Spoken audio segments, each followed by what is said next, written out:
Saturday, August the 15th, 1992. The start of a new season for English soccer and a new chapter in the history of our national game.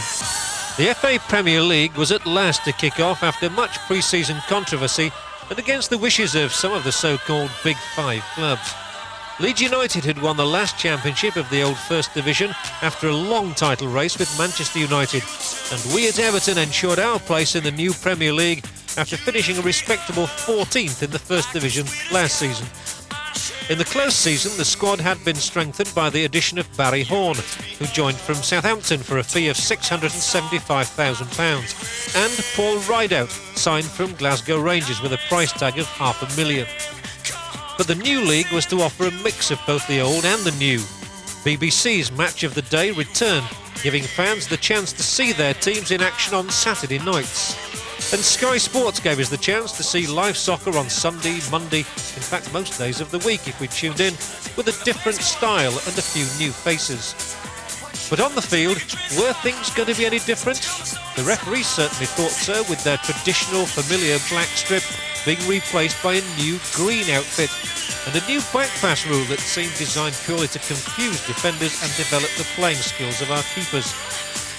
But the changes that Howard Kendall had implemented in the close season were designed to achieve Everton a place amongst the honours. And Goodison Park didn't have to wait long for proof of the wisdom of his summer spending. Barry Horn was a debut scorer in the first match of the season against Sheffield Wednesday. For the 38 minutes he was on the field today, Waddle's influence was the greater. He teed up a great early chance for Carlton Palmer. Andy Hinchcliffe made the goal line clearance. Waddle's follow-up whistled clean through the goalmouth confusion. It only needed a touch. Wednesday needed only 15 minutes to go into the lead though. Neville Southall looking a little ring rusty. Manna from heaven for Nigel Pearson, who volleyed the visitors gratefully into the lead. But that was as good as the day got for Chris Waddle. 7 minutes before the break, the happy homecoming came to a sad end. Waddle suffered strained knee ligaments that will put his Premier League career on ice for several weeks. Number 7's time was up for now. Everton took their cue to take charge of the game, and it was Beardsley who provided the spark that lit the fuse for an equaliser on the stroke of half-time. Roland Nielsen's header falling conveniently for Barry Horn to mark his Everton debut with a corker off the crossbar. 24 hours after Everton had invested £500,000 in a specialist goal scorer, Paul Rideout, it was their other summer signing who provided the payout. The second half belonged to Everton in all but goals. Beardsley had the best chance to provide a winner, but although he waltzed his way towards a glorious opening, he couldn't quite walk the ball through it. Rideout preferred to Maurice Johnson in Howard Kendall's starting lineup, almost capped a willing display with a headline goal. But Chris Woods got it right at the second attempt, and Wednesday got a point. A creditable performance, but a sterner test was to come in midweek against Manchester United. Runners-up last season and strongly fancied this time, the Reds gave little hint though that night that they would ultimately lift the Championship trophy. Peter Beardsley, no stranger to Old Trafford himself after a spell with United in the 80s, was the outstanding player in the match.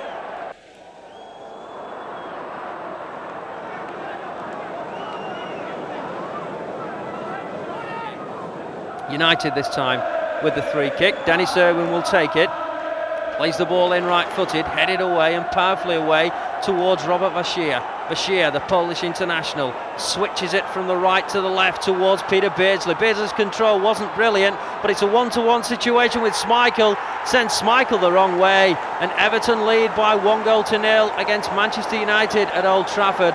Superb movement from Everton, turning defence into attack. The ball was headed out powerfully towards Robert Bashir. Bashir found Beardsley totally unmarked. His control let him down initially. He drew Schmeichel and pinpoint put it to his left-hand side. Everton lead by 1-0. United have a free kick, a corner kick rather. It's with Giggs. Giggs now towards Beardsmore. Beardsmore puts the ball in. Everton at 6s and 7s have to concede a corner. It could have been worse. They still lead by that 1-0 given to them in the first half by Peter Beardsley. It has been a fairly good start to the season for Everton, but now they're under pressure, and it's Andrei Kanchelskis for Manchester United He'll take the corner. Takes it short as well towards Giggs. Kanchelskis gets it back. Everton having had to defend. Ball played in by Bruce. It took a ricochet off an Everton defender, and Everton will look to get it away with Barry Horn on this near side. Everton do clear the lines, but again will be brought under immense pressure from Manchester United, looking for the equalising goal as Everton lead 1-0. Ball on this near side of the field. Giggs again involved for Manchester United towards Phelan this time. Phelan again on that far side of the field. Quick movement towards McClure. McClure plays the ball in, looking for forward players.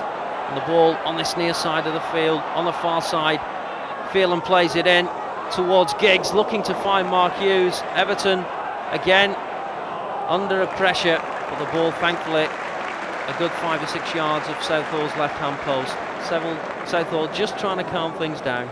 Everton have a throw in deep inside their own half. Ball played out by Dennis Irwin, but it came off Peter Beardsley, and it'll be a throw in to Manchester United on that far side. Irwin takes the throw in quickly towards Kanchelskis. Kanchelskis runs at Hinchcliffe, puts the cross in. Oh, and Everton again were beaten by the quality cross from Kanchelskis, but Giggs couldn't convert. And Everton still have that 1-0 lead. Pallister plays the ball out on the far side. United have possession with Steve Bruce. Bruce plays it forward, right-footed into the path of Hughes. Good control from Hughes. Has possession just inside the Everton half and switches it to Kanchelskis. Kanchelskis plays the ball down the right-hand side. It's a low cross towards Sharp, and a brilliant save, tipped round by Neville Southall. United surely just a matter of time before they get the equaliser and wipe out that first half goal from Peter Beardsley. United again pressing on the far side. It's with Irwin. Irwin plays the ball in, headed away powerfully by Andy Hinchcliffe. Upfield, it'll be picked up by Beardsmore. Beardsmore gets the return from Kanchelskis, plays the ball forward left-footed, but an aimless one. Southall takes it on his chest and will look for options upfield. Ball with Dennis Irwin for United towards McClure. Irwin gets the return, it'll break towards McClure, beaten to it though. Everton will look to come away with it, but are being beaten in midfield at the moment. Ryan Giggs down the right hand side, a buzz of anticipation. Watson's there with a touch, and Southall did well under pressure from Mark Hughes, but Southall gathers cleanly and Everton hold on to this 1-0 lead. Southall with Giggs. Giggs on this left hand side, working well with the left back, plays the ball in towards McClure. McClure looks for options inside the box. Everton quickly close them down and manage to head the ball away. It'll break to Beardsley. Good first time ball towards Robert Bashir. Bashir, who made the first Everton goal tonight, has possession, has Pallister to beat. He's turning him inside out. Right foot, that's 2-0 for Everton. A breakaway goal from Everton. Robert Bashir, who made the first one of the night for Beardsley, and Beardsley returned the compliment. Everton absolutely delighted. They lead by 2-0 here at Old Trafford. The first away game of this inaugural Premier League for Howard Kendall's side. And what a start to the season. A 1-1 draw at the weekend against Sheffield Wednesday. And what a shot. 2-0 to Everton against Manchester United. The ball with Pallister. Plays it forward. Hughes controls it well. Looks for options both right and left. Still has possession, but he's being closed down by Dave Watson. Ball played forward to Beardsmore towards Dion Dublin. Climbed and beaten to it though by the header. It falls to Kanchelskis. He plays it in towards Ferguson. Dublin's there, but Everton come away with it, and it's with Beagrie, left-footed, down the left-hand side. Schmeichel's way outside his goal, loses control of it to Maurice Johnson. Johnson now, can he clinch it for Everton and make it a third? Right foot, he can. Everton lead 3-0. Sunday football was amongst the season's innovations, and our first taste of it came on August the 22nd with a trip to Norwich. The Canaries defended doggedly and survived a first half of almost constant pressure. But in the second half, the inevitable breakthrough came, Peter Beardsley hitting the back of the net in the 56th minute. But Rule Fox gave Norwich an equaliser 10 minutes later, and it was with a single point that the team returned home. Another of the bookies' favourites for the title were Aston Villa, where Ron Atkinson had put the finishing touches to the reconstruction of his team. They soon showed why they were so well fancied, creating chance after chance but still failing to score. Eventually the storm died down, and in the last minutes of the game, Peter Beardsley provided a telling pass to Mo Johnston, who cleverly flicked it in to score on his first appearance of the season. Wimbledon were less entertaining visitors, their dour style allowing few opportunities for anyone, and no one was surprised by the final scoreline, 0-0. Another home draw might seem disappointing, but at least Everton had completed the first month of the season without defeat, an achievement which had evaded most of the big clubs. It seemed that the unbeaten record might survive the visit to White Hart Lane. Throughout the first half, Spurs were outplayed with some enterprising football, though Everton failed to put away any of the many chances they created. But the pressure paid off when last season's top scorer Peter Beardsley got his name on the scoresheet yet again. Then all against the run of play, Paul Allen equalised for Spurs, turning in a blocked shot from Gordon Dury, and worse was to follow. A deflection took a shot from Andy Turner, aged just 17 and on the field as substitute. No quarter could be expected when Manchester United played their return game just a month after their humiliation during the opening week. With their form now recovered, their appetite for revenge was quickly satisfied. Southall just failed to get his right hand to Brian McClare's shot in the 29th minute, giving United the lead. In the second half, Everton fought back well, but both Peter Beardsley and Mo Johnston missed excellent chances. Then Andrei Kanchelskis found his way through the defence, and the referee adjudged Southall's tackle unfair. Steve Bruce converted the spot kick to give the champions their 5th consecutive win. The next game was against another of the Premier League's in-form sides. Blackburn Rovers had found their way into the Premier League through the playoffs, but now their millionaire backer was taking no chances and sparing no expense in giving Kenny Dalglish the players he felt he needed to do the job. But that night it seemed that Everton were the team with that something money just can't buy. Free kick will go to Everton. Peter Beardsley's quickly across. Everton looking for an early goal here at Ewood Park. Mark Ward's there, Hinchcliffe's there, and Beardsley. Beardsley, I think, will probably tap it into the path of Andy Hinchcliffe. In fact, it's touched to Ward from Beardsley towards Hinchcliffe, and Mims has to dive to his left-hand side to keep it out. A good early pressure from Everton here at a packed Ewood Park tonight. The ball with Ripley, just inside the Everton half. Gets past a couple of Everton midfield players, plays it through to Shearer. Shearer has Hinchcliffe there. Hinchcliffe, has he brought him down? The referee says yes, and unfairly, the referee gives the penalty. Hinchcliffe shakes his head in disgust, but the referee, as Shearer puts the ball past Neville Southall. Shearer, the man who was brought down by Andy Hinchcliffe, and Shearer converts the penalty. Blackburn Rovers lead by 1-0 against Everton. Everton look to hit back. Hinchcliffe puts the ball in. It's a looping header, and Cotty's on hand as Mims kept it out. A second attempt. Well, Cotty looks at the linesman, then the referee. Mims kicks the ball away in disgust. Everton are back level. Tony Cotty playing his first game of the season for Everton. It's Blackburn Rovers 1, Everton 1. Cotty, a good start for him. And Everton quickly back level. The ball with Ebrel on that far side of the field. We're now towards Bashir. Bashir puts the ball in left-footed, the substitute, towards Cotty. Cotty's there, headed away by Colin Hendry, but Everton again pressed down the left-hand side. Beardsley puts it in this time. A melee of headers, and finally away by David May towards Shearer. Shearer with the opening goal of the night, keeps the ball in play. Everton look to get the ball back to Southall, and Southall will clear upfield quickly, right-footed. Just inside the Blackburn half, the ball rolls out for an Everton throw-in. Watson lays the ball off on the far side of the field. Ball played through right-footed. 1-1 here at Ewood Park.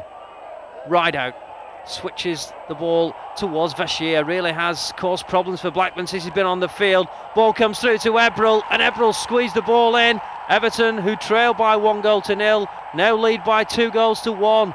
John Ebrel with Everton's second goal of the night, and what a difference Robert Bashir has made since he come on as a substitute. Mark Ward had to go off injured with what looks like a broken leg, and Robert Bashir has come on and created 2 goals. Everton lead by 2-1. Matt Jackson, right-footed, towards Peter Beardsley. Beardsley, though, dispossessed, regains possession midway inside the Blackburn half, and now it'll fall to Cottee on the far side. Cottee with a shot, and Mims had to tip it round for a corner kick, but the Everton supporters congregated behind Mims' goals. They're pleased with what they've seen at the moment. They lead by 2-1. Bashir switches the ball to the left-hand side. It's with Beardsley. Beardsley has made to beat, puts the ball in field towards Bashir again. Bashir just inside the Blackburn Rovers box, away though, only as far as Ebrel, and now Beardsley. Beardsley just inside the box, a delicate cross, and it was a cross come shot in the end, and a yard wide. Blackburn build. They trail by 2-1 and have possession on this left-hand side with Wilcox. Wilcox looking to get a quality cross in, can do towards Shearer. Shearer's there, Newell's there, and Newell, I'm sure, would love to get one against his former club, but Everton still lead by those 2-1. Rovers pressing again down the left-hand side of the field. It's with Wright. Wright will find Wilcox. Wilcox has Matt Jackson to beat, puts a good early cross in. Shearer's there, and Shearer got the delicate of touches, and it was enough to go past Neville Southall. Blackburn Rovers are back level. Rovers 2, Everton 2. Shearer, what a start to his Blackburn career he's having. And this really is an excellent game at Ewood Park. Rovers took the lead with a Shearer penalty. Everton then scored twice to lead by 2-1. And Shearer levels things at 2 apiece. Is there any more drama left in the game? Rovers have a free kick on the far side. It'll be taken by Colin Hendry, right-footed, towards the edge of the 18-yard area. Shearer battles away with Watson, and Shearer puts it into the side netting. He got a touch off either Dave Watson or Southall. Watson has possession, just some 10 yards inside his own half, looking for options. Brings it inside the Rovers half, switches it to the far side of the field, and it'll be picked up by John Ebrel. Ebrel comes in field on the far side, through ball, but Rovers with Moran will look to build down the right hand side. It's with Mike Newell. Newell, the ex-Evertonian, switches it. It's cut out by Matt Jackson, and now Robert Bashir. Bashir again having a fine game, having come off the substitutes bench, wearing 14. It's with Beardsley. Beardsley through towards Bashir. Bashir's there, and Cottee. Oh, that's a simple one for Everton. A well-worked one. 3 or 4 players involved. Everton lead by 3-2. 2 goals for Tony Cottee on his return to Everton's first team, his first game in the Premier League. And he's got 2 goals, which has given Everton a 3-2 lead here at Ewood Park. After that display, a visit from lowly Crystal Palace without a win in 9 games held few terrors. There should have been no room for complacency. The Eagles' new signing from Millwall, Chris Armstrong, shot them into the lead after just 8 minutes and scored another after 17. Everton had no reply. It was 41 years since Everton had beaten Leeds United at Ellen Road. This must have seemed as good a chance as any to break that jinx, for the champions had been performing well under the standard they'd set in the previous season. But again, it was not to be. Leeds' first goal came from a penalty, rather dubious to say the least, awarded when Gary Ablett was alleged to have brought down Gary McAllister. It was McAllister himself, clearly no worse for the experience, who stepped up to score. And just 3 minutes later, the 2 Garys were again involved. This time, Ablett lost possession to McAllister, who sent it across for Lee Chapman to rocket a diving header past the keeper. Southall was a busy man that afternoon, and it was only his tremendous skill pulling off some remarkable saves which avoided a more depressing scoreline. The game marked the first league appearance for Everton of Predrag Radoslavjevic, better known as Preki, a Yugoslav international signed from St. Louis Storms in the United States Indoor League. September had been a depressing month all round. The win at Blackburn had to be set against 4 league defeats and a 1-0 humiliation at the hands of 2nd Division Rotherham United in the Coca-Cola Cup. October brought no relief, rather the 6th defeat in 7 outings at Boundary Park. Richard Jobson was the scorer of the only goal after 8 minutes, though to be fair that hardly reflected the wealth of chances Oldham created. And again Everton had their keeper to thank for keeping the score respectable. Honour and a little morale was restored by a 3-0 win over Rotherham in the second leg of the Coca-Cola Cup match before the next league game. Bobby Gould's Coventry side, having narrowly escaped relegation in May, had proved the shock team of the Premier League, rising to the top in the early weeks. Defender Martin Keown was back from injury to play his first game of the season, but he couldn't have come up against a trickier player than Zimbabwean international Peter Undlove. Peter Beagra gave Everton the lead with a 20-yard speculative shot, and it looked like being enough to take the 3 points until Undlove made a dazzling run to finish with a shot which took a wicked deflection from Horn before finding its way into the net. There was more misery to come at Highbury the following weekend. It took the Gunners just 4 minutes to score. Substitute Anders Limpar settled the result in the 58th minute. Wimbledon were soon back at Goodison, this time for a third round Coca-Cola Cup tie, but the result was exactly the same as in the league, another 0-0 draw. A little domestic upset intervened before the next league match. Tony Cottee found himself dropped from the team he'd openly criticised by the manager, about whom he'd spoken in equally scathing terms. City replied with 2 goals before half-time though, first David White, then Mike Sheeran.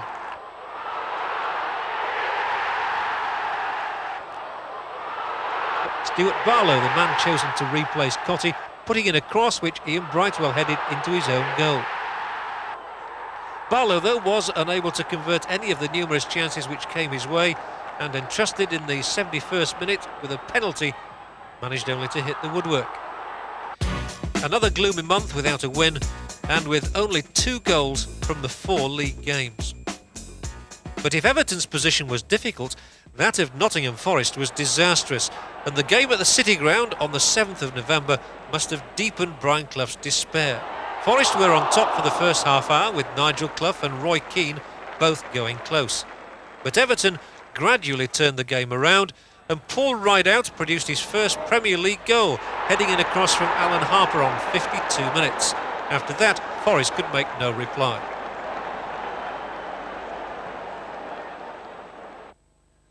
A mini revival seemed to be underway with Everton's victory at Selhurst Park in the Coca-Cola Cup third round replay. Peter Beardsley was the scorer of this, the only goal in 3 encounters with Wimbledon. But if there had been hopes of a revival, they soon petered out. Chelsea, ironically, were the team Everton were drawn against in the next round of the Coca-Cola Cup, and also the next visitors in the league. Howard Kendall had discussions over signing Mick Harford from relegated Luton over the summer, but the talks had come to nothing. Now he saw Harford, a Chelsea player, bring 2 great saves out of Neville Southall, both with blistering shots. Another chance though fell to Robert Fleck. He lashed it home on the stroke of half-time to give Chelsea the match. The goal famine continued at Portman Road on November 28th. A 2-2 draw against Chelsea in the next round of the Coca-Cola Cup preceded the derby game. There's always a lot at stake in a game against Liverpool, but now, 3 months since Everton had won at home, the anticipation of Liverpool's visit to Goodison Park could not have been more intense. Trying to get behind the Everton defence here, and he might have done it too. And Neville Southall did some brilliant work. Well, he did brilliant work at the end of the day, but for a long time, Ian, I was wondering where Neville Southall was. This ball's in the air a long time. Look at his position, Neville. I expected him just to come and gobble it up then. He comes late, but he makes up with it with a fine save. Certainly was some indecision. That was a real chance for Liverpool. And Rosenthal, as Andy was suggesting, was through, and Neville Southall really rescued his own error almost. I think it took Ronnie Rosenthal by surprise, the fact that Neville Southall wasn't there, clobbering him early on.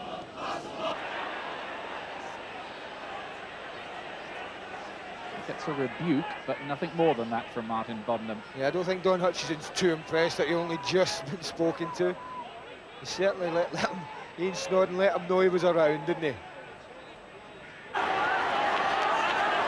Watching, waiting, trying to find the opening, there is none. And away comes Snowden, looking to spread this wide for Mo Johnson. What a very good ball that was. And Unsworth. Of a poor quality that Liverpool's passing has been up till now. They really haven't passed it anywhere like as well as they did in the second half against Queen's Park Rangers. Rosenthal's got some room here though. On that left foot, the angle he likes. Southall punches it away. Well, he's knocked in 1 or 2 from that type of angle recently, hasn't he, Ronnie Rosenthal? I think Neville Southall would be quite happy to see that. Blackburn. Don Hutchison is all right again. He's limping a little gingerly, but Again, it looks like one he might be able to run off, Andy, doesn't it? Well, the ankle's a little bit more serious area. If it is his ankle, Ian, and if he's run over and twisted it in that tackle, Derby is as fiercely competitive on the pitch as any derby you're likely to find. But it's been pretty much a low-key derby at the moment. That's a lovely ball from Beardsley if Johnston's got the pace to get there. And look who was doing the chasing back, Ronnie Rosenthal. Well, it is a team game. And he did well, Ronnie. He spotted the danger and reacted very, very quickly. One or two passes together, quick, neat, interchange football. What a different side to look. Here's McManaman again, back to Redknapp. Hutchison. Jones and Rosenthal showing himself well. Liverpool probing. Jones's cross. Marsh closing in on it. Won by Watson and Nicol. Look at that! Traitor bullet. Well, he hadn't hit any better than that, Steve Nicol. I wonder whether he had it in his mind, whether he was going to take a touch, but he's decided, I'm going to have a go here. It's sitting nicely for me. He hits it very well.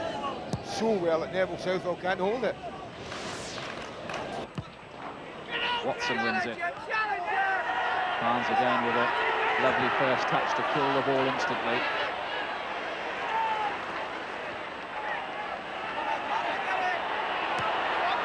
Barnes again to Rosenthal. McManaman. Hutchison was making a run through the centre. Here's Marsh. Wide right is Rob Jones. Redknapp again. Liverpool stringing the passes together. McManaman, Barnes! Well, that's the best move of the game, without a doubt. Beautiful, patient football from Liverpool. Came down the left, went across, came down the right. And suddenly Steve McManaman for a minute looks as if he can take that in his chest and score. He knocks it back. Barnes is very, very close to giving Liverpool a lead. Terrific piece of football that from Liverpool. Must have put, what, 15 passes together, I reckon, Andy, don't you? Spread wide for Barlow, who does well, brings it down. Snowden. Kenny getting a bit too tight over there, and Barnes comes away. Now Liverpool have 2-on-2 here, 3-on-2 in fact, and it might be 4-on-3 in a minute. Barnes, McManaman making a run to the far post. Here he is, real chance here, he can square it back, and it's cleared away in the end. The effort was from Torben Pieknik, and Watson was there. Right, offside against Ronnie Rosenthal. Ronnie Rosenthal, who was off playing for Israel in the World Cup last week, which is why he missed Liverpool's Coca-Cola Cup draw against Crystal Palace. I think there's games going there tonight as well, isn't it? Yes, it is, yeah. He was doing some pushing and shoving there, and indeed he was.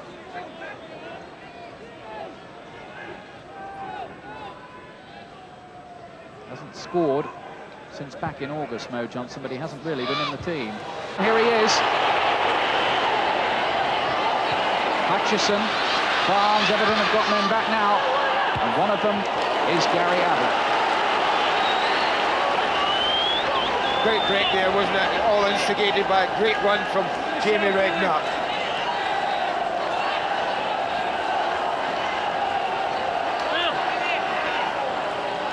Liverpool's corner. Mike Marsh to take it. 7 red shirts in there. Wright is one of them! And he scored on his return to the side! Mark Wright breaks the deadlock in the Merseyside derby. Souness celebrates. The Liverpool Hordes celebrate. And what a comeback to the team for Mark Wright. Well, you can't give someone a Mark Wright's ability in the air. A free header from 6 yards. It's awful, it's in the air a long time, but watch this. He goes up almost alone. Mark Keown's not close enough. And Neville Southall has no chance. Look at Mark Keown there. He jumps behind Wright, and that's fatal. Beagrie with the cross. Hooper's there though. And Liverpool have their noses in front here. Well, apart from that brief spell at the beginning of this half, Ian, it really has been Liverpool, hasn't it, that have looked the more likely to break the deadlock as the game's gone on. And now there's some real questions now for the Everton players to answer. So It's all about digging in for them now. It's all about character. It's all about grafting their way back into the game. Well, Mark Wright, his 5th goal of the season. Back in the side because of David Burrow's injury. And, well, a great comeback for him. And now there are chants from the Liverpool fans to the Everton rivals of going down, going down. They're being taunted. Everton trying to do something about that, and this has gone in on the turn from Mo Johnston, and Everton are level. That's their answer. Well, that's incredible. Great turn from Maurice Johnson, and it didn't look as if he'd got anything on his shot. Watch this, it's a lovely little ball in from Snowden. Watch the way he turns away from Picnic and deliberately calls a beautiful shot past Mike Hooper. How's that for a reply? Well, he just loves scoring in derby matches. He did it in this fixture last year. He's done it again this time. The instant riposte from Everton, 1-1, and suddenly this game is alight. Well, Graham Souness will be absolutely livid. In the same way... On the bench for Liverpool is Paul Stewart, by the way. Now Beardsley. Here's Hutchison. Walters wants his first touch of the ball and gets it.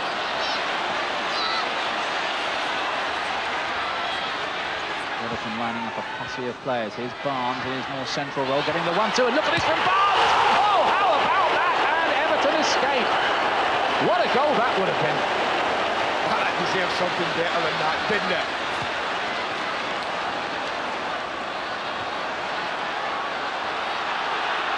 Might be more problems here for Everton. Barnes trying to... Watch the way he just plays it and runs behind Keown. McManaman supplies the ball. What about that for a strike? Neville Southall, a happy man there to see that come back off his upright. That almost seemed to defy laws of geometry, didn't it, as well? The way it came out off the inside of the post like that. Barnes is in swinging corner, and Southall has those for breakfast and supper.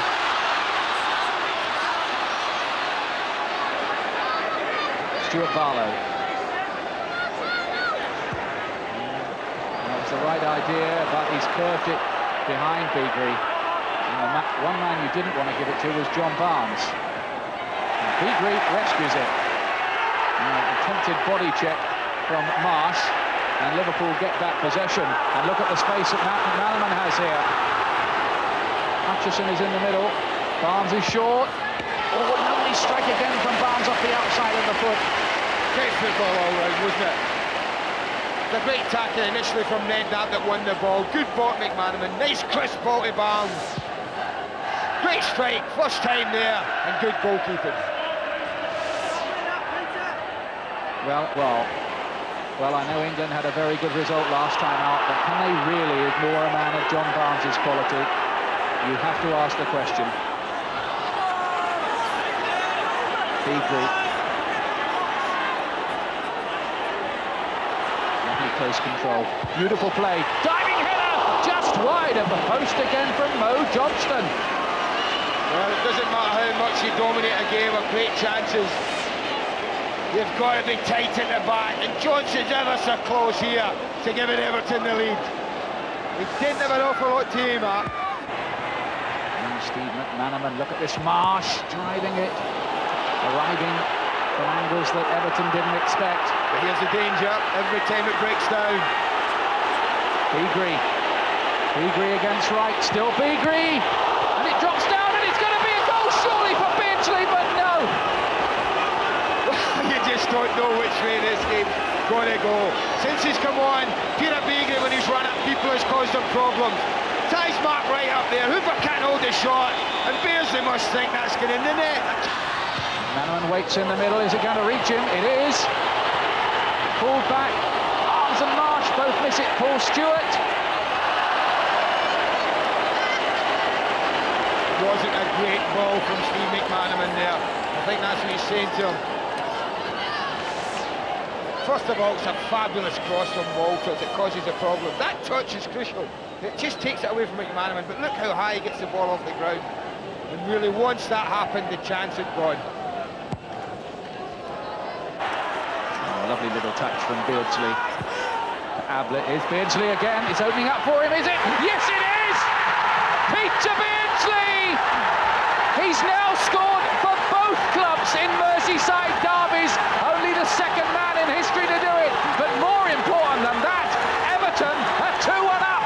Well, the Everton's-Liverpool connection combines quite brilliantly on this wide side. First, Beardsley's artistry, but look at that for a first-time pass from Gary Ablett. And Beardsley's done this too often to be surprised at the concluding result. Just watch the way he controls it in an instant and picks his spot.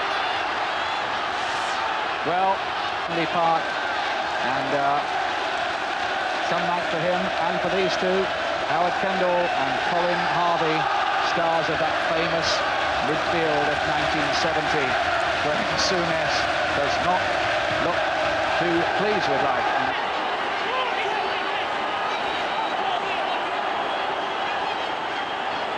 Barnes on the near post with the header. Oh, and how did that stay out? Oh, that's incredible. He can't believe it. I can't believe it. What a let-off again. Once he gets the header, he's on pure Vigran. There's not real fun. Gets a flick. There's the other touch. It's through Torben Picnic's legs and out for a goal kick.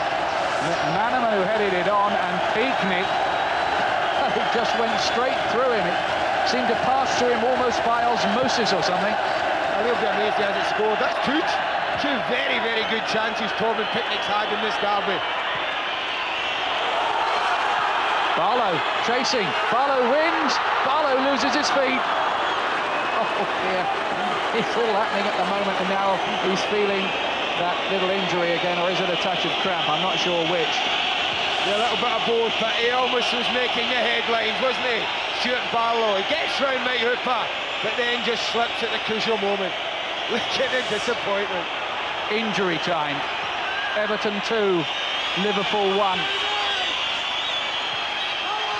He's struggling, isn't he, though? Really, there's tight hamstring. And there goes the whistle. Everton have won it. It's only their second home win. It's the first time they've beaten Liverpool in a derby since 1987, 1988. That's what it means to those fans in blue, and there's no doubt at all about the Everton hero. It's the former Liverpool player, would you believe, Peter Beardsley, with a late winner. You think they've just won the cup final. This is how important I felt that this game was to Everton tonight. And Howard Kendall's players have provided them with a magical answer to all the questions that were being asked about his side.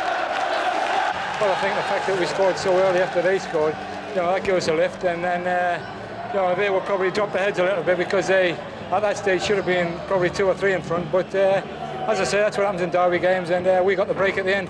Super finish by you. Tell us about your goal. Yeah, I played a ball to Gary Ablett over Rob Jones' head, and he played a great ball back to me, and nobody seemed to close me down, so I just saw the bottom corner, and luckily it flew in. That's what dreams are made of. I couldn't believe it, really. Oh, there's a great ball from Gary Ablett. Took me straight, and luckily it went in the bottom corner. Well pleased. Peter, what does it mean to the team? Hopefully that'll give us a big lift. We have been struggling a bit, especially at home, but there's no better feeling than winning a derby game, and hopefully that'll set us up for the rest of the season.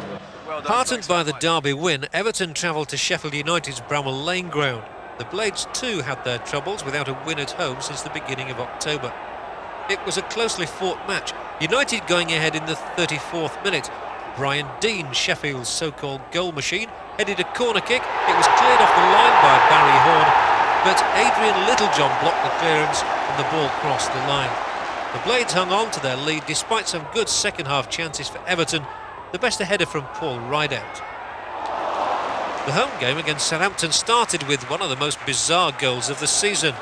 After 5 minutes, Neville Southall, under severe pressure from Ken Monkow, threw the ball out straight to Matthew Le Tissier, who wasted no time looking a gift horse in the mouth and shot it straight back into the net.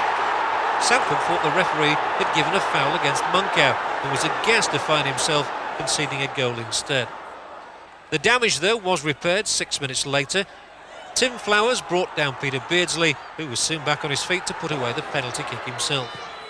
It was left to Paul Rideout to take the 3 points from one of his former clubs. He controlled an attempted clearance from Richard Hall and then turned and sent a right-footed shot past the diving Flowers to make it 2-1 to Everton. It was Christmas at home for the Toffee men, with Middlesbrough the visitors, parading their new signing Craig Hignett. The sometime Anfield reject proved his value with 2 equalisers, denying Everton a Boxing Day win. Paul Rideout gave them the lead after 47 minutes, but it took Hignett just 2 minutes to level the scores. Beardsley restored Everton's lead with a penalty 8 minutes later, and this time Everton held on right up until the 88th minute before Hignett struck again, sliding a pass from Paul Wilkinson in off the post. The last game of the year was to make for a miserable end, and sadly a bad-tempered one. The game was at Loftus Road, and trouble began in the 18th minute when Neville Southall was sent off for allegedly handling the ball outside the area. Southall obviously furious as he left the pitch, and Howard Kendall was forced to remove Vashika to allow substitute keeper Jason Kearton to take over in goal. 5 minutes later, Andy Sinton gave Rangers the lead. There was more trouble just before half-time, and another Everton player got his marching orders. This time, Paul Rideout, said to have stamped on Darren Peacock. Immediately after the break, Rangers went 2 up, a collision between Kearton and Martin Keown providing Gary Penrice with an easy chance. And a third goal for QPR came 4 minutes later, Sinton firing home from close range after Everton failed to clear Simon Barker's centre. Then the fight back with 2 goals from Stuart Barlow, but it wasn't enough, and after producing a string of fine saves from Kearton, Rangers scored their 4th in the 88th minute and a hat-trick for Andy Sinton. So the year ended on a low, the league position dismal, out of the Coca-Cola Cup after losing 1-0 to Chelsea in the replay at Stamford Bridge as well. And 1993 didn't really start much better. Chance paired Everton with Wimbledon yet again in the FA Cup 3rd round. The result, a predictable 0-0. But there was better news from the first league game at a muddy Selhurst Park. It's Rado Savic, but straight at Nigel Martin, who really has no problems with that.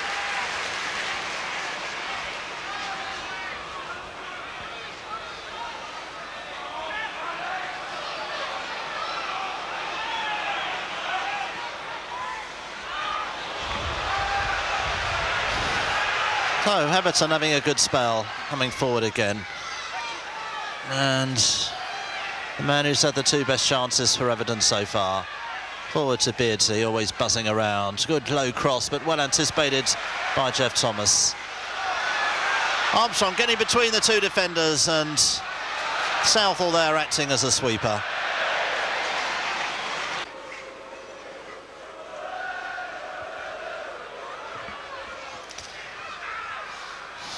Everton at the moment putting a stranglehold on midfield. Got 4 players there. Palace with just 3, finding it hard to provide the service for their front 2. Martin Keown forward to Rideout.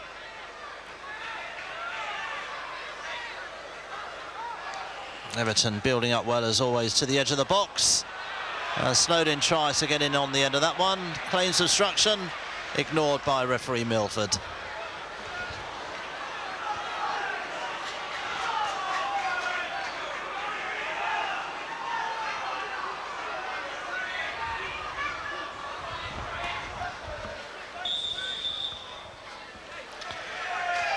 Well, Roger Milford stopping play. Those sort of balls always difficult for defenders with the new law. Newman away. And it really is quite a tussle between Rideout and Eric Young. Free kick quickly taken as well. A chance for Matthew Jackson, and Matthew Jackson opens the scoring for Everton. Everton take the lead at the start of this second half. Matthew Jackson, the triumphant goal scorer.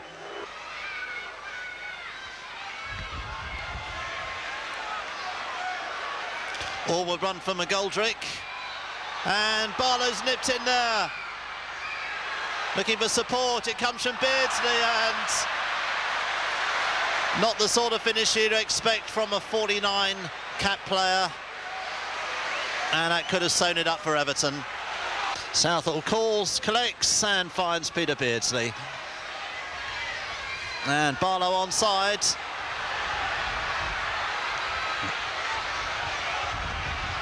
Presses Siddle supports and brings the best out of Nigel Martin.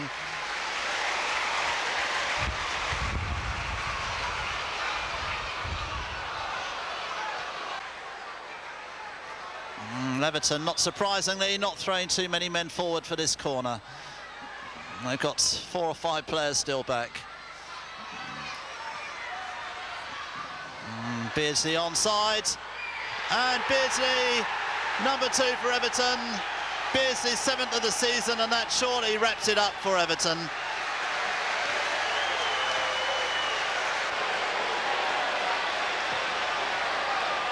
But there was little chance to savour the victory.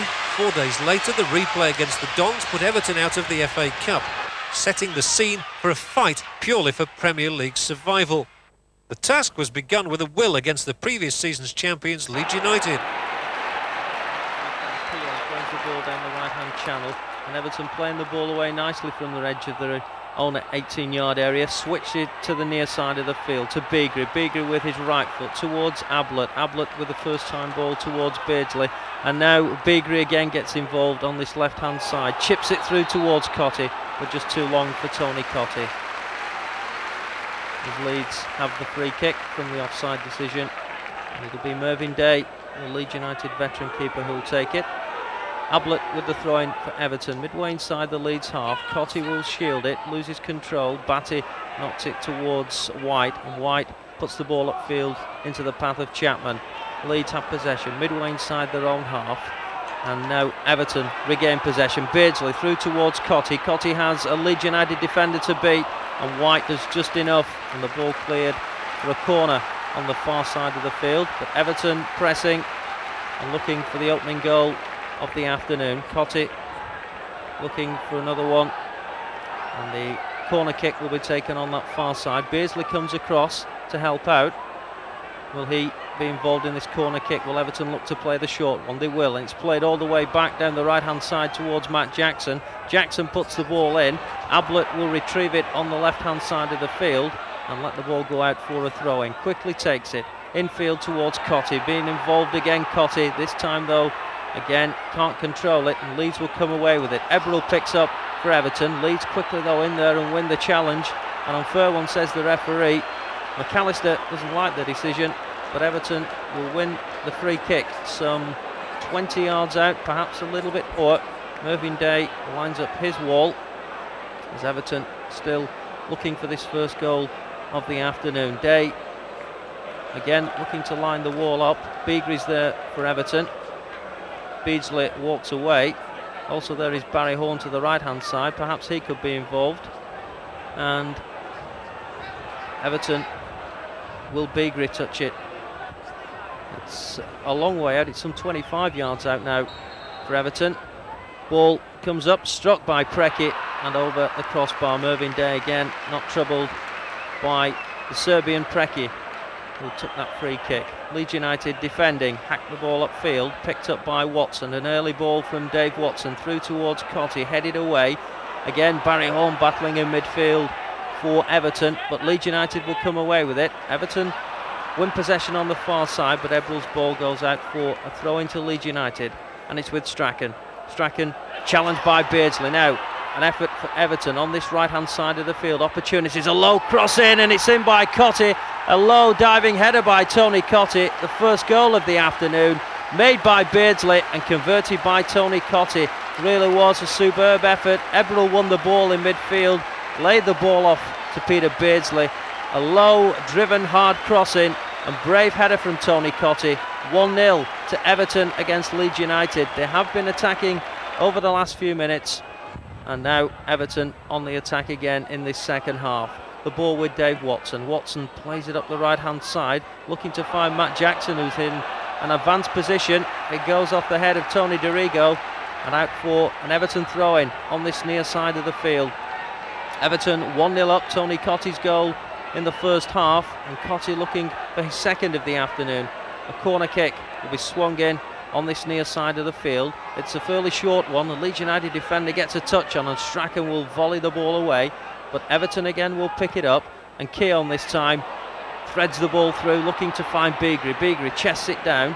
White will come over and look to clear the situation for Leeds. Beagrie first one way, then the other, puts the cross in, headed away, and Leeds United desperate defending from the men from Ellen Road at the moment, and Everton still looking for this second goal. Ablett on the left hand side of the field, puts it onto his right foot, ball in towards Beardsley. Beardsley back towards Ablett. Ablett's there and Cottee follows it in, and Everton lead by 2-0. Tony Cottee, good awareness from him and good skills from both Beardsley and Gary Ablett. The ball played in, it went right across Leeds United's back four, and Cottee was on hand. A simple side foot, won't score many easier this season. Everton lead by 2-0 against Leeds United, and both goals coming from Tony Cottee. Leeds United will quickly want to restart, but Southall will take a free kick for Everton. Ball with Beagrie, knocks it back into the path of Ablett. Ablett an early ball towards Cottee, and Cottee of course on a hat-trick now this afternoon, brings it down on his chest, defending by Newsom, and Newsom puts the ball behind for a corner on the far side of the field. Cottee then looking for the hat-trick, the first of the season. Season not started too well for Tony Cottee.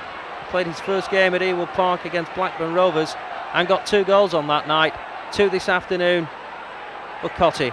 Beagrie puts the ball in, right-footed, looking to find Preki, who's lurking outside the 18-yard area. Preki will pick it up on this near side. In fact, the ball rolls out and it'll be a throw-in because it finally came off a Leeds United player. The ball with Horn towards Preki again. Preki teasing Strachan, puts it on his left foot, ball in field square. Quickly on towards Cottee again, always a buzz of anticipation once Cottee gets the ball. Preki's there again, battling away with Gary Speed. Just couldn't thread the ball through to Cottee on that occasion.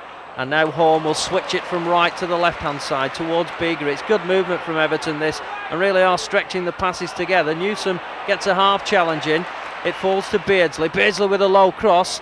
It worked in the first half when Cottee's low header made it 1-0. Everton try again with Ablett. Ablett through towards Cottee. Cottee shakes off one defender, but good defending that time from Fairclough. And the ball behind for another Everton corner kick on the far side. Everton dominating the afternoon so far, lead by 2-0. Those 2 goals, one in the first half from Cottee and one in the second half also from Tony Cottee. One a header and the second one a side foot after good work from Ablett and Beardsley. Beardsley and Beagrie now orchestrating this corner on the far side. Beardsley taps it towards Beagrie. Beagrie puts it in, punched away by Mervyn Day, and Everton's Matt Jackson with a header. A third consecutive win came against Wimbledon. 5 games already against the Dons have produced only 4 goals. The 6th doubled that tally.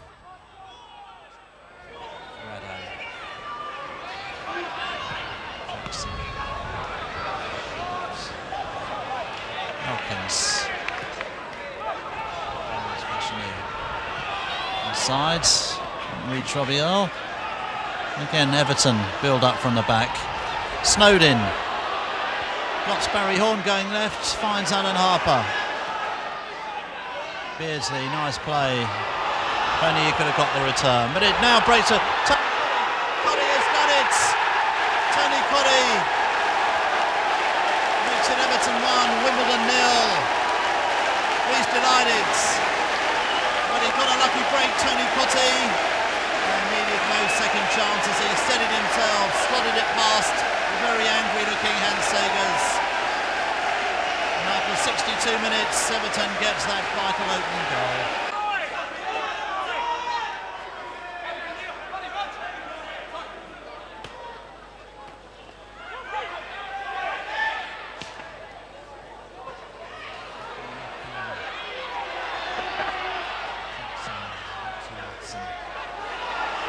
Tricky, he's missed it.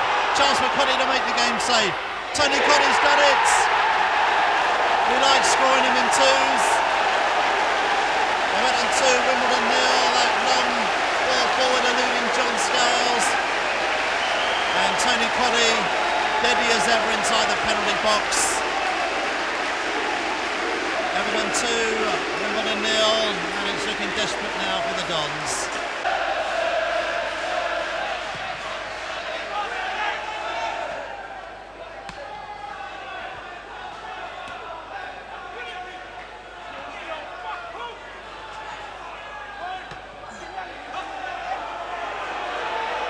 Scales will be annoyed himself for that second goal.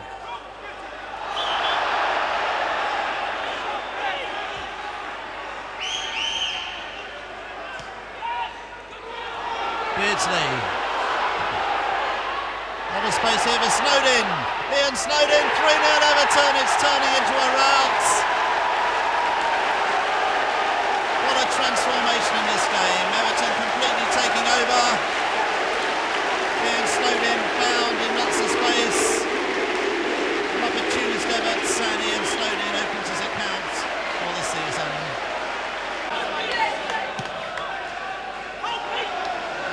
Liverpool shot with the fans.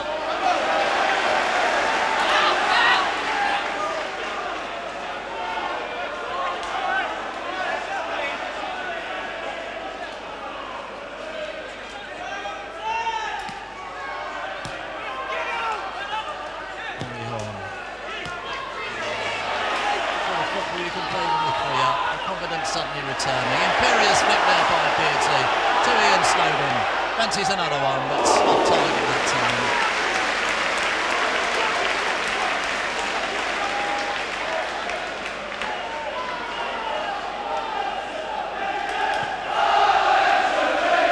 It's often been said, football became all about confidence. And it's goals that breed confidence.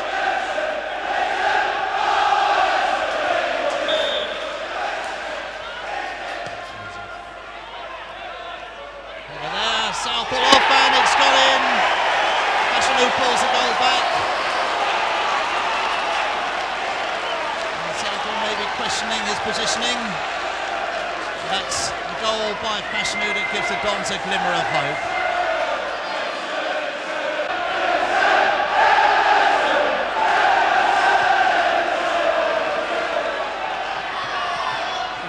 Remain. Wimbledon 1, Everton 3, a goal glut in the second half.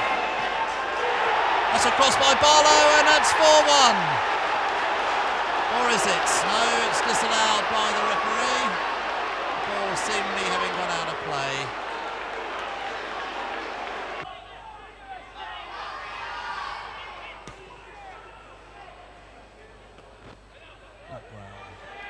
Hotspur had a quiet game tonight.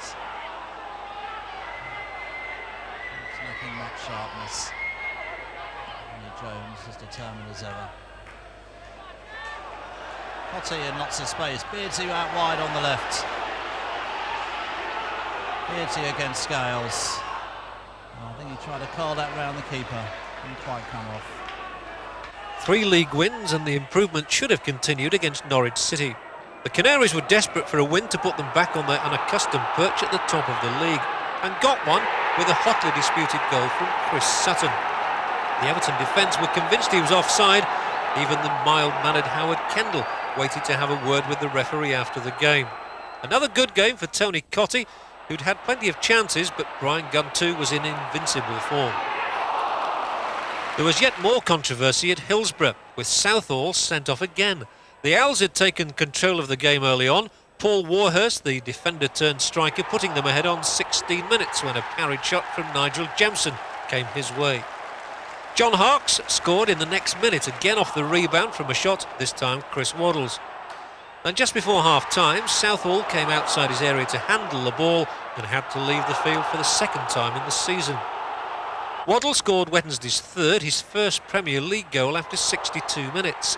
And then Tony Cottee floated in a super goal which must have provided some personal consolation, if little for the team.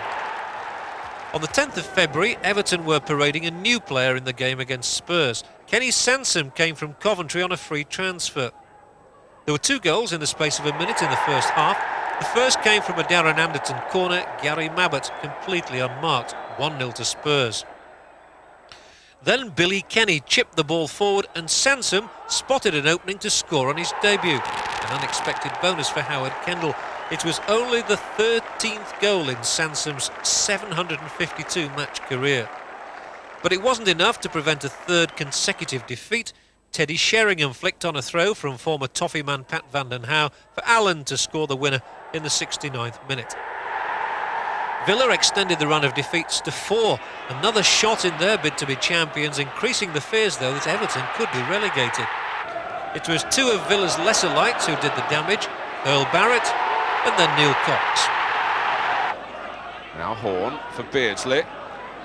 That's a fine run by Sansom. And Bosnich has lost it. Sansom goes down. It's a penalty against Ray Houghton. A penalty for Everton. And Houghton feels that Sansom has conned the referee here. Angry words exchanged. Everton so badly need this to go in. And it does. The pressure on Howard Kendall was now extreme. With 32 points from 29 games, the bottom of the table was just 5 points away. The improvement started immediately against Oldham Athletic. Everton were ahead of 20 minutes. Steve Redmond's trip resulted in a penalty, which Beardsley put cleanly away. Cottee was unlucky not to score twice in the first half, one shot hitting the bar, and a second which fell unkindly for him being spooned over the top. Cottee, though, was the maker of Everton's second goal after 62 minutes, rounding Haller and passing the ball to Barlow, headed in.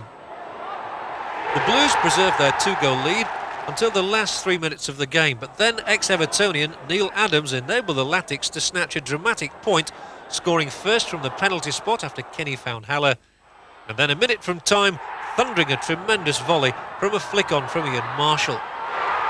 Next came the return fixture against Blackburn Rovers. Dalglish's team, shorn of the injured Shearer, was a less formidable opponent. Blackburn Rovers half. It's with Ward towards Matt Jackson. Jackson plays it forward. Cottee has possession. Plays the ball infield to Billy Kenny. Kenny will find men out wide. Ball played in and tipped over by Bobby Mims. A good effort by John Ebrell, wearing the unusual number 11 shirt for Everton this afternoon. The ball with Billy Kenny. Quickly plays the ball to Beardsley, but Colin Hendry does well. Hendry surges forward inside the Everton half. He has men to his right hand side and will find Stuart Ripley. Ripley now looks to get past Kenny Sanson. Ball played in and Colin Hendry with a header, powerful header, and Southall palms it wide, but a good build up for Blackburn. Southall puts the ball forward. Kenny will switch it to the right hand side. Good play by Mark Ward, skips through one challenge, looks to chip it, but chips it wide. Good start for Everton, and that was good skill from Mark Ward on the far side. Kenny's distribution again was excellent. The ball with Blackburn Rovers have possession on the halfway line. Good challenge comes in, but Ablett can't actually pick the ball up and regain possession. And now Ripley has possession. He has May as a front man, plays the ball early, headed away by Matt Jackson. There is Newell, also there on the far side is Roy Wegley. Ball played in again, May's there, and May will bury it in the near corner. Blackburn Rovers lead by 1-0. David May, not the most prolific of scorers, the right back, but he beat Southall at his near post with a powerful shot. Blackburn lead by 1-0. It's with Mike Newell returning to Goodison Park for the first time since his move from Goodison. Ball played in and just wide, but a good movement from Blackburn on that right hand side. Everton have possession with Beardsley. Beardsley plays it forward towards Barlow. Barlow looks to chip Bobby Mims. Oh, and headed away spectacularly, I think, by Colin Hendry. Hendry and May, who looked so much like each other, but it was Hendry who headed the ball away. Ebrell puts the ball down the left hand side towards Cottee. Everton trail 1-0. Cottee makes it 1-1. No, it bounces off the post and welcomingly into the hands of Bobby Mims. Watson, right footed, down the left hand side to Cottee, infield towards Barlow. Barlow will find John Ebrell. Ebrell cuts in field. Will he put an early ball in? He'll leave it for Barry Horn, and now to Matt Jackson. Jackson back in field to Horn. Everton building patiently just outside the Blackburn 18-yard area. Through towards Jackson again. Jackson runs at the heart of the Blackburn defence. Still going Jackson. Excellent play from him. And it's an own goal in the end. I think Colin Hendry, the man who got the own goal. But Matt Jackson deserves all the credit. Superb play. He's getting the congratulations. It went past 3 or 4 Blackburn Rovers players, a low cross in, and Colin Hendry didn't quite know what to do with it. Ball played in. 1-1 here at Goodison. Mark Ward chips it in, and Mims collects midway inside his 6-yard area. But now Everton are buzzing. Blackburn Rovers play the ball forward. Kenny Sanson for Everton on that far side of the field, plays it down the left-hand channel. A flick header from Barlow towards Cottee. Cottee inside the box, still going Cottee. That's 2-1 for Everton. Tony Cottee continues his impressive goal-scoring run, and Cottee puts Everton into the lead. It was Matt Jackson who put Everton back in the game at 1 apiece with his run and the own goal from Colin Hendry. Cottee again plays it forward through towards Mark Ward. Ward down the right hand side, chips it in. Everton lead 2-1, looking for a third just outside the Blackburn 18-yard area. Beardsley, can he create something? Looks to chip it, and Mims was backpedaling and was pleased to see it go over his crossbar, but a good chip from Peter Beardsley. Everton lead 2-1. Rovers with a throw in deep inside their own half. Have possession, but not for long. Mark Ward tenaciously wins it back. It falls to Barry Horn. Horn now through to Beardsley. Beardsley plays it forward to Cottee.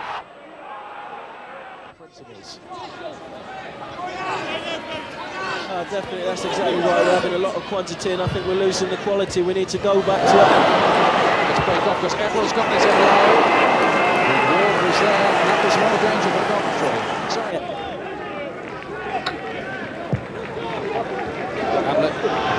Watson gets this on, and here is a goal!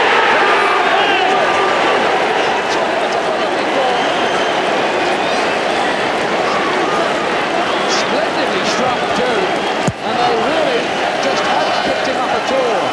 Yeah, great ball in, a good flick on there, and he just hits that first time unstoppable. First goal of the season for Mark Ward, a very truncated season for him. But what a priceless one it might be. For Sanson's corner, Everton second. Flicked on by Ablett and Watson. Jackson, it just won't go in. Watson once again, and Coventry with a sky blue wall. Everton deserved a point at least at Stamford Bridge. Chelsea piled on the pressure in the first half and were rewarded with a goal after 39 minutes. The shot from substitute Spencer was saved by Southall, only for Stewart to follow up and score. But from then on, the run of play changed. On 45 minutes, a free kick was played out to Stuart Barlow. He'd plenty of time to put in a cross for Kenny to score the equaliser. The game stayed level until 10 minutes from time, when Graham Stewart appeared to handle the ball as he went past Kenny to put John Spencer through to blast a second shot past Southall. But the referee was deaf to all appeals. The final score 2-1 to the other Blues. The improvement in fortunes continued with the game against Nottingham Forest. In the throes of relegation, Forest appeared to have no fight left in them, and Everton took every advantage of their weaknesses. Deep enough, Kenny. Everton battering at the door here. Jackson, and still. And Cottee! The door has opened. With 15 minutes gone, Jackson played a considerable part, and delight for Tony Cottee, who's had some very bad luck on this ground in recent games. He's hit the frame of the goal in 4 matches in a row at Goodison Park, but here he hits the back of the net. And Matt Jackson made it possible, a little give and go with Mark Ward, and that was the crucial challenge there, which Jackson won against Tyler, and Cottee completed the move. Watson's come forward for Everton again. Hinchcliffe takes. It's over Watson. Ward anticipated that would happen. Tony Cottee again. A terrific goal.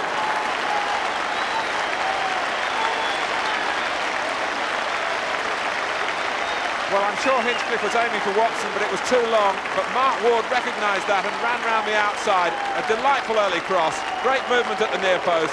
Perfect header. And Nottingham Forest here really in danger of being put to the sword, and Everton lifting some of the dark clouds that have been hovering around Goodison Park. It's Nottingham Forest with this indirect free kick. Beardsley on the ball. Hinchcliffe! It's 3! And Crossley chases the referee. Still incensed by the decision. Everton pile on the agony. Touched off. Well, did the ball travel its complete circumference there? Maybe not. Well, really, the ball hardly moved. Next game, the derby game at Anfield, the 148th meeting between the two teams. It looked like the Blues might have the best of the season's encounters, as they successfully held off the Liverpool attack for 90 minutes. What an astonishing finish! In the first minute of time added on, Rush inevitably played a part. It deflected, I think, a little off Watson. Rosenthal didn't look for the flag when Everton were watching for that. Ipswich were another team who, after a good early showing, were now sliding towards the bottom. Their visit to Goodison on the 24th of March hastened the descent. A couple of yards wide of the left-hand post, but a good start from Everton. Hinchcliffe on this left-hand side, ball in field towards Ebrel, and now to Cottee. Ball played through again to Hinchcliffe. Will he keep it in? He will. Puts a low cross in, and Cottee's there, and it's scrambled away in the end. And really Everton putting Ipswich under immense pressure. The ball with Snowden, battles away in midfield, wins a free kick, and Everton will take it midway inside the Ipswich town half. Ball played quickly from Beardsley towards Dave Watson. Watson with an effort just a yard over the crossbar. Everton again with Watson, plays it forward, away by Linnigan, but Everton again regain possession midway inside the Ipswich half, hard dominating midfield. It's with Mark Ward. Ward switches it towards Beardsley. He has forward Stuart Barlow. It comes to Barlow. Barlow on the volley. Superb effort from Stuart Barlow. Was criticised at the weekend for missing 2 or 3 chances against Liverpool at Anfield, but has answered his critics with a fine goal here at Goodison Park against Ipswich. Took it down on his chest, volleyed it in the save movement, and the Ipswich keeper Baker had absolutely no chance. Ball played in by Snowden towards Cottee. Cottee, it just got a touch from the Ipswich keeper. Cottee appealing, perhaps he was impeded or even a corner, and it will be a corner, and handy Hinchcliffe will take it. Left-footed, swings it in, and it's in by Jackson. No, just touched Cottee, and then finally an Ipswich defender. Ball down this left-hand side. Ward helps it in field, and Ebrel is there. Good ball through towards Barlow. Barlow can't control it. Cottee will retrieve the situation for Everton, and fouled by a couple of tenacious challenges from the Ipswich defenders, and will win a free kick. Beardsley and Hinchcliffe blasts it just wide, or just over rather, but that's good play and a well orchestrated free kick from Everton.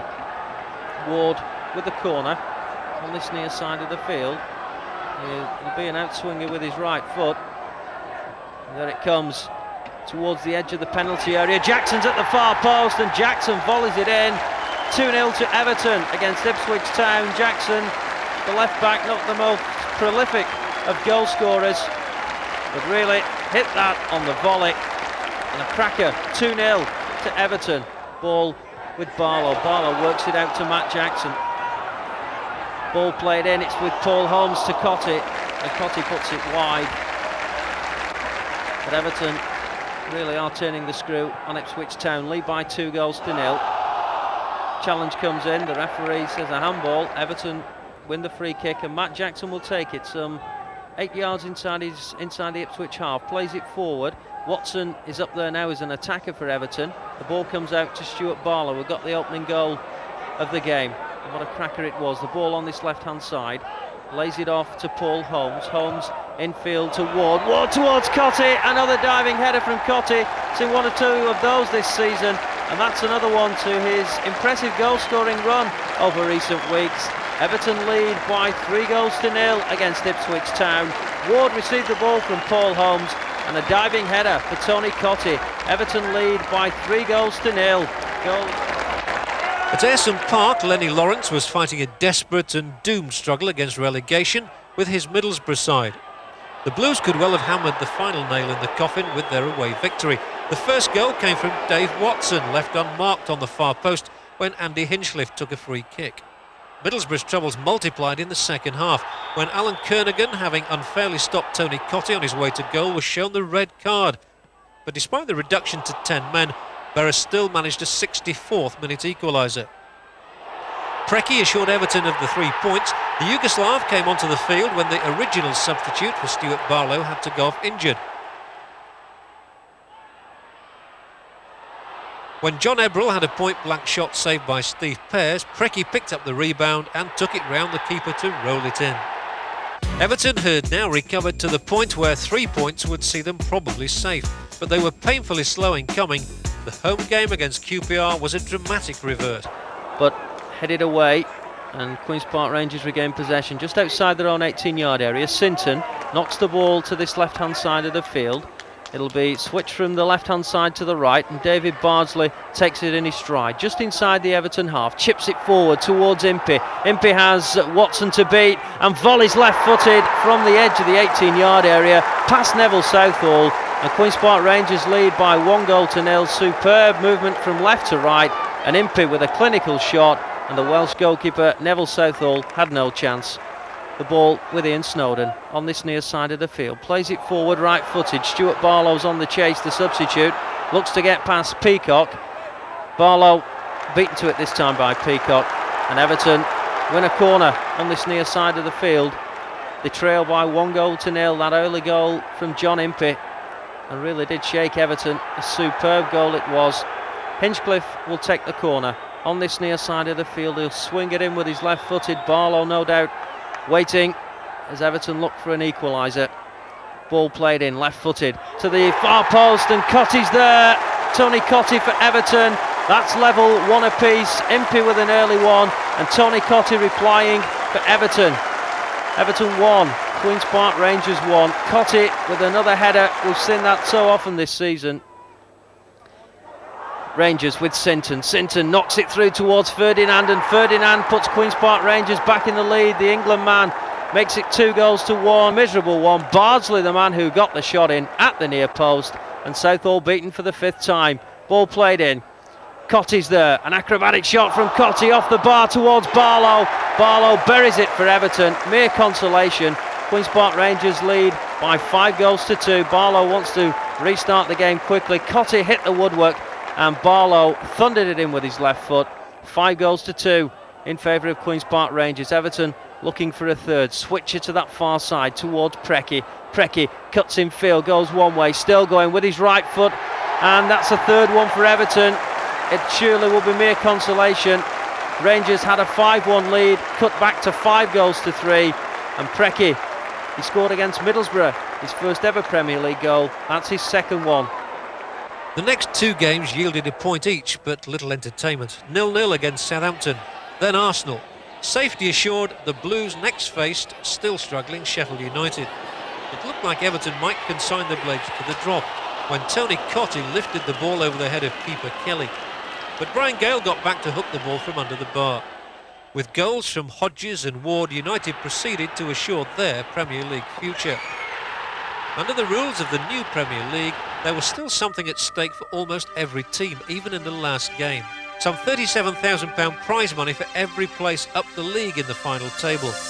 The Blues had obviously saved the best for last. Jackson, Beagrie, Beardsley and Preki all in on the feast of 5 goals which defeated City and gave Everton their best result of the season. There couldn't have been a better way to end.